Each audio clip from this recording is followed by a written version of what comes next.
Assalamualaikum warahmatullahi wabarakatuh. Perkenalkan, kami dari kelompok 5 ingin mempresentasikan ukuran penyebaran data dengan anggota kelompok 1 Muhammad Asyam dengan NIM 15210329, yang kedua Taufik Rahman dengan NIM 15210272, yang ketiga Leonardo Leolado dengan NIM 15210217, yang keempat Citra Aulia dengan NIM 15210218. Untuk latar belakang, statistik berasal dari bahasa Latin yang artinya adalah status atau negara. Pada mulanya, statistika berhubungan dengan fakta dan angka yang dikumpulkan oleh pemerintah untuk bermacam-macam tujuan. Statistik juga diturunkan dari kata bahasa Inggris yaitu state atau pemerintah. Pengertian yang sangat sederhana tentang statistik adalah sebagai suatu kumpulan data yang berbentuk angka dan tersusun rapi dalam satu tabel, grafik, gambar, dan lain-lain. Misalnya, tabel mengenai keadaan pegawai di kantor-kantor, grafik perkembangan jumlah penduduk dari waktu ke waktu, dan lain sebagainya. B. Rumusan masalah. 1. Pengertian ukuran penyebaran data. 2. Apa saja macam-macam ukuran penyebaran data. C. Tujuan penulisan.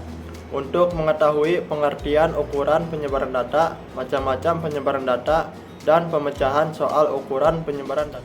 Pembahasan. A. Pengertian ukuran penyebaran data. Ukuran penyebaran data adalah suatu ukuran yang menyatakan seberapa besar nilai-nilai data berbeda atau bervariasi dengan nilai ukuran pusatnya, atau seberapa besar penyimpangan nilai-nilai yang dengan nilai pusatnya. Jenis-jenis ukuran penyebaran. Adapun ukuran penyebaran data yang bisa dihitung adalah rank dalam kurung rentang, standar defisi dalam kurung simpang baku, kurtosis dalam kurung keruncingan, skewness dalam kurung kemiringan. Rank selisih antara nilai terbesar dengan nilai terkecil.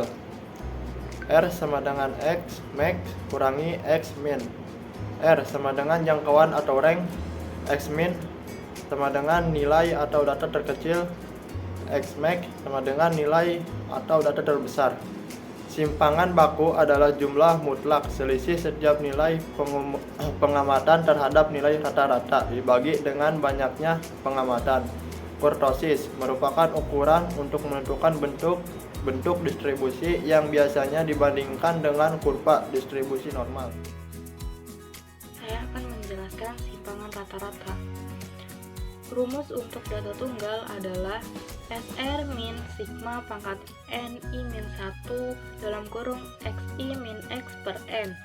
Dan untuk rumus data bergolong atau berkelompok adalah SR min sigma pangkat NI min 1 FI dalam kurung XI min X per sigma pangkat NI min 1 FI.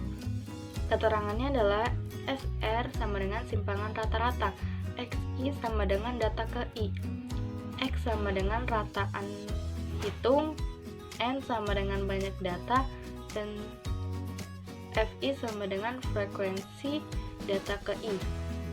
Ragam 1 variasi untuk data tunggal. Untuk rumus variasi data tunggal adalah S pangkat 2 sama dengan sigma pangkat N I min 1 dalam kurung XI min X pangkat 2 per N.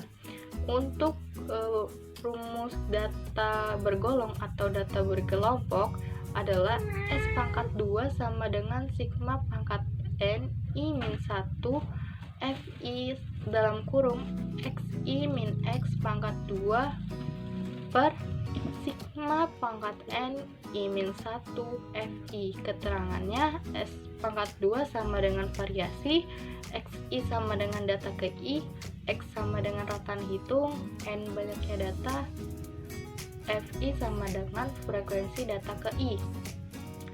Rumus simpangan baku. S sama dengan sigma pangkat N I min 1 dalam kurung XI min X pangkat 2 per N. Dan untuk rumus simpangan baku data berkelompok, S pangkat 2 sama dengan sigma pangkat N I min 1 FI dalam kurung X I min X pangkat 2 per sigma NI min 1 FI. Keterangannya, X sama dengan simpangan baku, XI sama dengan data ke I, X sama dengan rataan hitung, N banyaknya data, dan FI sama dengan frekuensi data ke I. Dan selanjutnya, rumus-rumus. Dalam pengukuran kemiringan suatu distribusi data dapat diketahui dengan beberapa cara, antara lain A. Menggunakan koefisien Pearson.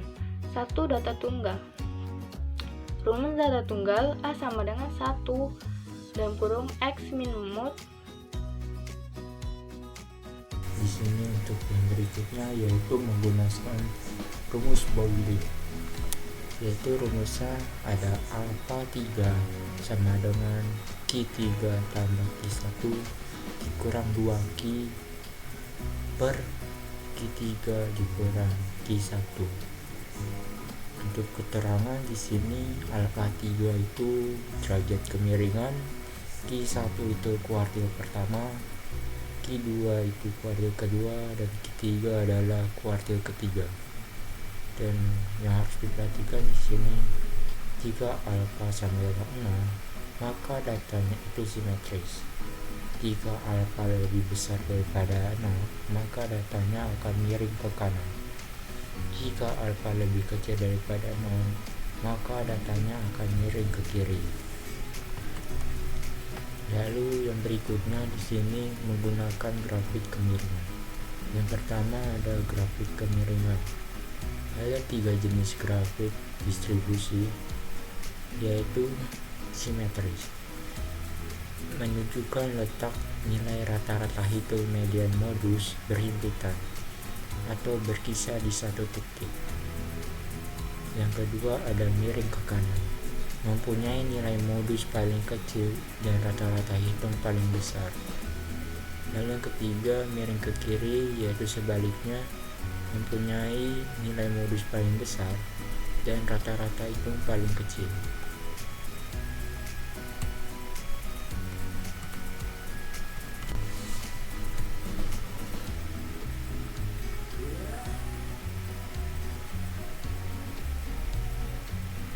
Lalu yang berikutnya di sini ada grafik keruncing.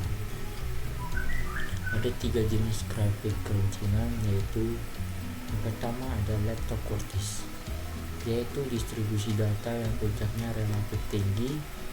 Lalu yang kedua ada mesokurtis, yaitu distribusi data yang puncaknya normal. Lalu ada platikurtis, yaitu distribusi data yang puncaknya terlalu rendah dan terlalu mendatar. Lalu berikutnya di sini ada derajat keruncingan kurva atau rumus Miller. Untuk rumusnya yaitu alfa 4 sama dengan M4 per S pangkat 4 sama dengan 1 per NS pangkat 4 sigma F1 kali X min X bar pangkat 4. Nah, untuk keterangannya di sini alfa 4 itu koefisien keruncingan, M4 itu momen keempat, lalu untuk S itu adalah simpangan baku, M itu banyaknya data pengamatan, K itu banyaknya kelas, F itu frekuensi kelas, dan X itu adalah rata-rata hitung atau NL. Jika alfa 4 lebih besar dari 3, maka bentuk kurvanya yaitu leptokurtis. Jika alfa sama dengan 3, maka bentuk kurva adalah mesokurtis atau normal. Jika alfa 4 lebih kecil daripada 3, maka bentuk kurvanya adalah platikurtis atau mendatar. Lalu yang berikutnya di sini ada rumus keruncingan. Rumusnya yaitu QCK sama dengan 1/2 dikali 3 min 1 per P10 dikurangi P10. Lalu di sini ada yang harus diperhatikan. Jika QCK sama dengan 0,263, itu maka bisa dikatakan fungsinya normal. Jika QCK lebih besar dari 0,263, maka itu akan hiperkurtis. Jika QCK-nya lebih kecil daripada 0,263, maka itu bisa dikatakan brachikurtis. Terima kasih. Halo, di sini saya Muhammad Asyam akan menjelaskan pembahasan soalnya. Nah, di sini soalnya yaitu hitunglah kemiringan dan keruncingan distribusi data tersebut. Nah, di sini ada datanya, kita akan buat data lebih komplit lagi. Ini ada data table. Yang pertama yang kita harus buat yaitu XI, yaitu nilai tengah. Untuk mencari nilai tengah, kita bisa menjumlahkan, tambahkan 29 lalu dibagi 2. Lalu hasilnya akan ketemu XI yaitu 24,5. Dan berikutnya yaitu 30 ditambah 39 lalu dibagi 2 yaitu ketemu hasilnya 34,5. Dan seterusnya sampai 90 ditambah 99 lalu dibagi 2 lalu ketemu hasil 94,5. Nah, berikutnya kita mencari nilai rata-rata hitungnya, yaitu FI yaitu frekuensi dikali dengan XI yaitu midpoint atau nilai tengahnya. Yang ini nih. Nah, untuk mengkalikannya tinggal 3 kali 24,5 yaitu ketemu hasilnya 73,5 sampai akhir yaitu 5 dikali 94,5 sama dengan 472,5. Karena kita sudah mendapatkan nilai rata-rata hitungnya, kita mari cari data rata-rata datanya. Nah, di sini kita mencari rata-rata yaitu X bar sama dengan sigma XI dikali FI. Lalu dibagi sigma FI sama dengan, nah, yang tadi datanya kita sudah dapat yaitu sigma XI sama FI-nya yaitu 7.105, lalu FI-nya dibagi 110. Di mana sih dapatnya? Nah, kita kembali lagi. Nah, di sini kita dapatnya nih. Nah, yang FI totalnya segini dan FI totalnya adalah 110. Lalu tinggal dibagi dan hasilnya adalah 64,59. Sudah ketemu nilai rata-rata datanya, lalu kita buat selisih antara nilai tengah dan rata-rata datanya, yaitu XI dikurang dengan X bar. XI-nya adalah misalnya 24,5 dikurang dengan yang nilai tadi yaitu 64,59 sama dengan min 40,09. Nah, berikutnya sampai akhir yaitu 94,5 dikurang dengan 64,59 yaitu hasilnya 94,5. Setelah mendapatkan nilai rata-rata dan nilai selisih, kita langsung padatkan saja dan hasilnya seperti berikut yang data tabel berikutnya. Kalau sudah mendapatkan nilai kuadratnya, lalu kita kalikan dengan FI frekuensinya, yaitu tinggal 3 dikali 1607 dan ketemu hasilnya yaitu 4821,62. Kita sampai akhir yaitu frekuensi 5 dikali XI-nya yaitu ini rata-rata datanya yaitu 8.999 930,25 dan hasilnya adalah 44.651,25. Setelah selesai, langsung kita jumlahkan saja semua datanya, MFI dan rata-rata itunya, yaitu ketemu hasil 400.091.438, sekian. Setelah ketemu ini, kita bisa langsung masukkan ke dalam rumus standar definisi, yaitu S sama dengan akar dari sigma F XI X bar kuadrat, ini kuadrat ya. Nah, dibagi FI dikurang 1. Lalu kita masukkan saja data tadi, langsung kita bagi dan ketemu hasilnya yaitu 67,4. Nah, kemiringan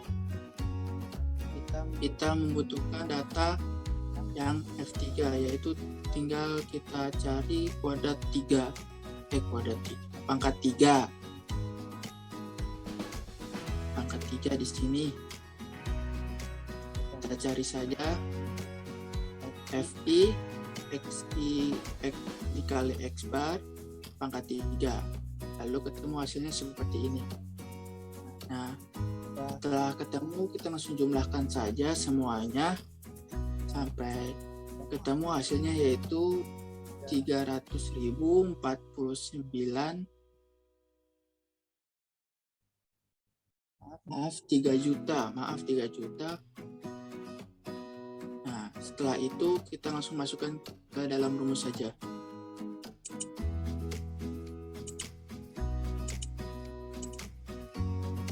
Setelah kita masukkan ke dalam rumus, yaitu squareness SK atau alpha 3 sama dengan sigma FI dikali XI, ini adalah XI dikurang X bar pangkat 3 dibagi FI dikurang S3 S kuadrat S pangkat 3. Lalu berikutnya masukkan saja yang kita sudah dapat tadi, nilai dari data tadi, lalu dibagi 110. Nah, S-nya dapat dari mana? S-nya dari standar definisi yang tadi ini. Kita masukkan pangkat 3, kita jumlahkan dan hasilnya adalah 1,5. Setelah selesai, kita akan mendapatkan untuk kemiringannya yaitu alfa lebih besar daripada 0, maka data memencok ke kanan.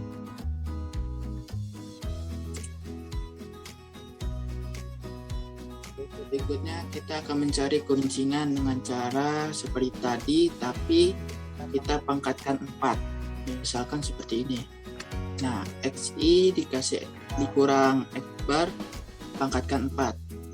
Nah, XI-nya ini 24,5 dikurang X barnya, yaitu 64,59 tadi, terus lalu dipangkatkan 4 dan hasilnya 2.500.083.117. Nah, setelah mendapatkan nilai ini, lalu kita mengulangi cara tadi, yaitu dengan cara FI dikali ini data yang berikutnya, yang sebelumnya itu yang dipangkatkan 4, akan ketemu hasilnya yaitu 3 dikali XI ininya, pangkat 4-nya akan ketemu hasilnya 7.700.049.353. Nah, bila sudah ketemu data seperti ini, kita jumlahkan saja untuk mendapatkan sigmanya. Nah, Bila sudah, kita langsung ke rumusnya saja, yaitu pembahasan keruncingan atau krotis. Krotis adalah sama dengan alfa 4 sama dengan sigma FI XI min dikurang X bar pangkat 4 yang kita hitungkan tadi. Langsung kita masukkan saja ke sini seperti tadi, tapi bedanya di sini pangkat 4 karena untuk mengukur kelincingan. Kita jumlahkan saja dan hasilnya adalah 1,42. Jika alfa 4 kurang dari 3, maka bentuk kurvanya platikus atau mendatar. Maka keruncingannya adalah mendatar. Sekian dari kelompok kami. Dari hasil pembahasan yang telah kami bahas pada PPT ini, maka dapat kita ambil kesimpulan dan rekomendasi kesimpulan. Ukuran penyebaran data yang telah dihitung adalah range tentang standar definisi simpangan baku. Tentangan data menunjukkan selisih antara nilai terbesar dengan nilai terkecil dalam suatu himpunan data. Simpangan baku